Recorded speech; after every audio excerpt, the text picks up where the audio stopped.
Hello दोस्तों, मैं गजेंद्र कौशिक।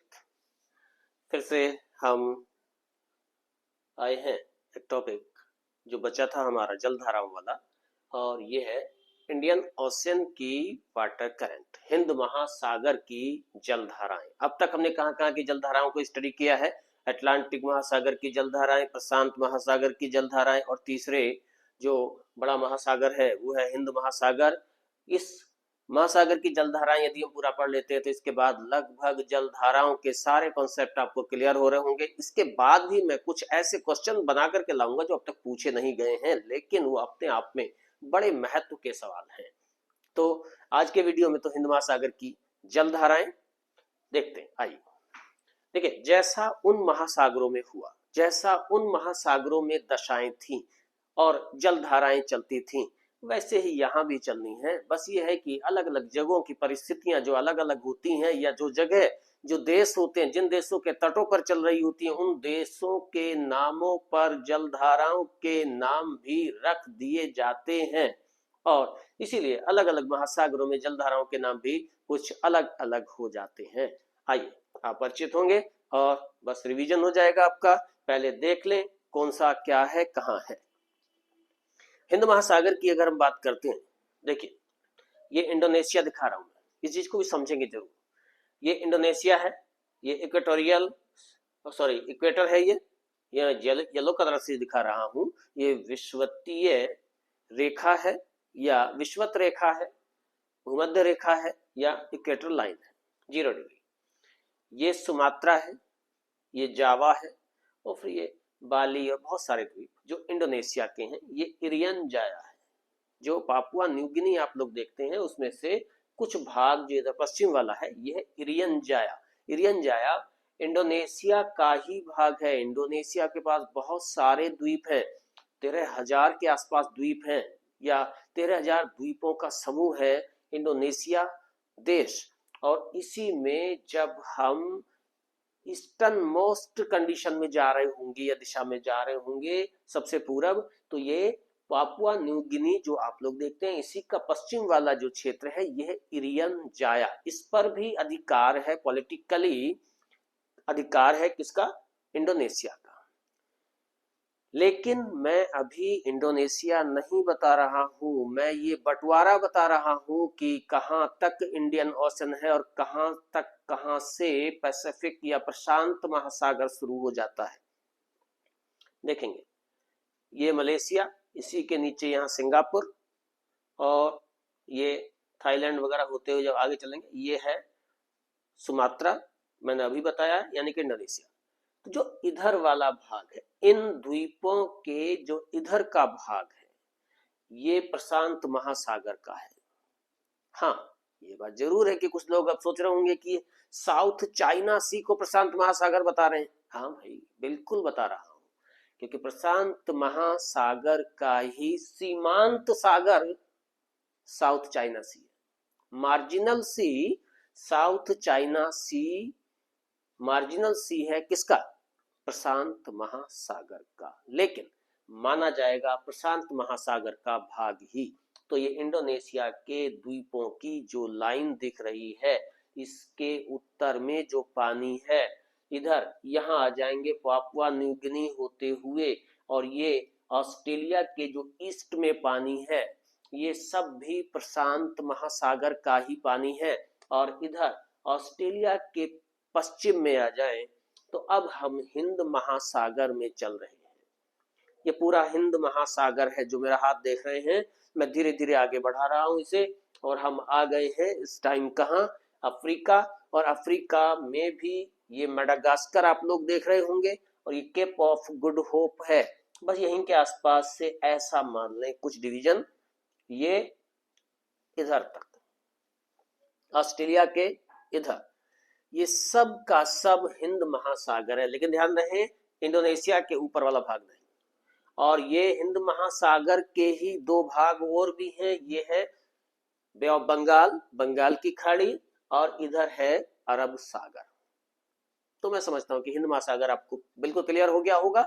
और अब हम इसमें देखते हैं कि जलधाराएं कौन कौन सी हैं। तो जैसा कि इक्वेटर पर इक्वेटोरियल वाटर करंट हर एक महासागर में चल रही थी, ऐसा ही हिंद महासागर में भी इक्वेटोरियल वाटर करंट जरूर चल रही होगी और चलती ही है, लेकिन ये बात अलग है कि यहाँ मुझे दिखानी तो पड़ ही रही है, ये तो भाग प्रशांत का है और ये आगे अब हम हिंद महासागर में ही चल रहे हैं और ये इंडियन ओशन की इक्वेटोरियल वाटर करंट है।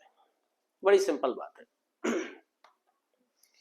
ये पानी जब इस स्थलीय भाग से आकर के टकराएगा तो निश्चित रूप से इसे भी कहीं जाना होगा, ऊपर से जाएगा नहीं, तो इसे घूमना ही होगा और ये घूम गया है पानी और कहां होकर के निकला है?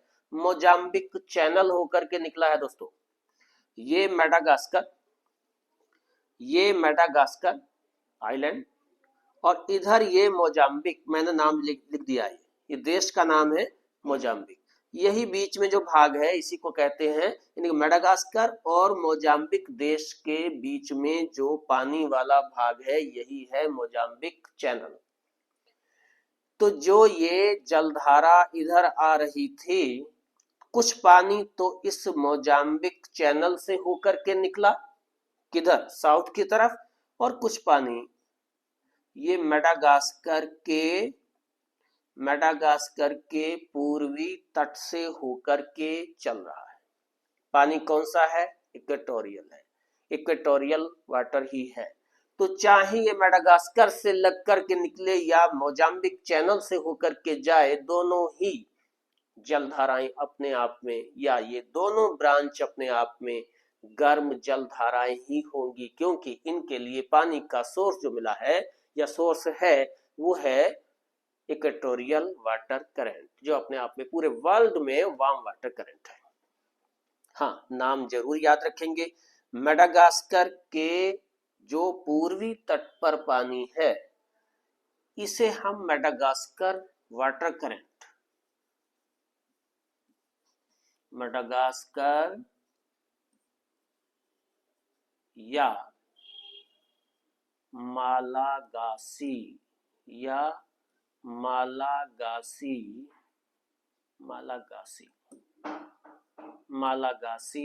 वाटर करंट, इसे क्या कहेंगे? मेडागास्कर या मालागासी वाटर करंट। और जो भाग ये मोजाम्बिक चैनल से होकर के निकला है वाटर का, इसका नाम मैं इधर लिख दे रहा हूं, है यहीं का नाम, क्योंकि जगह कम है और एक नाम मुझे और लिखना है, इसके लिए जगह में बचा कर चल रहा हूं। मैं यहां लिख दे रहा हूं नाम, ये देश के नाम पर ही है, मोजाम्बिक शॉर्ट कर दिया हूं, वाटर करंट, मोजाम्बिक जलधारा। बड़ा सिंपल है, मोजाम्बिक के तट पर है तो मोजाम्बिक जलधारा, और केवल मेडागास्कर के तट पर है तो मेडागास्कर जलधारा। और दोनों का पानी और साउथ चलते हुए मिल गया, दोनों का पानी ये मिल गया और मिलने के बाद अब ये एक जलधारा और, यानी कि नाम बदल गया है, पानी तो वही है, एक जलधारा और जो आपको नाम याद रखना होगा, इन दोनों का मिला जुला नाम है और ये है अगुल्हास वाटर करंट। अगुल्हास वाटर करंट ये मोजाम्बिक जलधारा और मेडागास्कर जलधारा का दोनों का पानी मिला जुला है। तो अगुल्हास भी कैसी होगी? वार्म होगी। देखिए जो मैं रेड कलर से दिखा रहा हूं वो वार्म है, जैसा हमने पिछले वीडियो में भी दिखाए थे।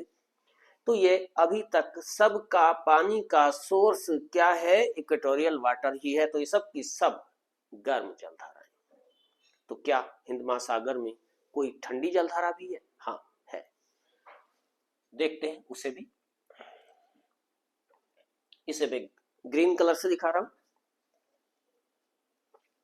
दोस्तों अभी थोड़ी देर पहले ही हमने, या पिछले वीडियो में ऐसा कहें, पिछले वीडियो में हमने जब एल नीनो पढ़ी है तो मैंने यहीं पर क्या दिखाया है, सब ट्रॉपिकल हाई प्रेशर बेल्ट दिखाई है। पहले मैं इसी को दिखा दूं फिर प्रॉब्लम ना आए।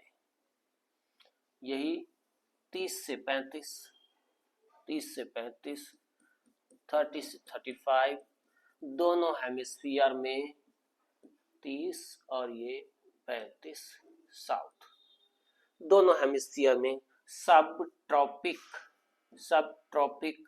हाई प्रेशर बेल्ट है। और डिटेल में वहां डिस्कस किया हम लोगों ने जहां एल नीनो पढ़ी है, यहीं से बनकर के चल रही होती हैं trade winds. Trade winds direction यही है, और ट्रेड विंड्स चलेंगी तो क्या होगा कि यहां भी जो ट्रेड विंड इस सामने भी आ रही हैं, ये यहाँ के वाटर को फ्रिक्शन से हटाएंगी। ऊपर का पानी हटेगा, ऊपर का पानी हटेगा तो नीचे से पानी आएगा, यानी कि सीधी बात है, मैं 3-4 बार इस चीज को बता चुका हूं कि ऊपर का पानी हट करके जब नीचे का पानी आ रहा होता है, नीचे का पानी सदा ठंडा होता है, और ये प्रोसेस ही अपने आप में अपवेलिंग कहलाता है। और इस तरह से ठंडी जलधारा का जन्म हुआ। तो अपवेलिंग के कारण ऑस्ट्रेलिया के पश्चिमी साइड में ठंडी जलधारा चलेगी। कलर में चेंज कर देता हूं बस, और आपको कॉन्सेप्ट समझ में आ गया होगा। ये यहीं पर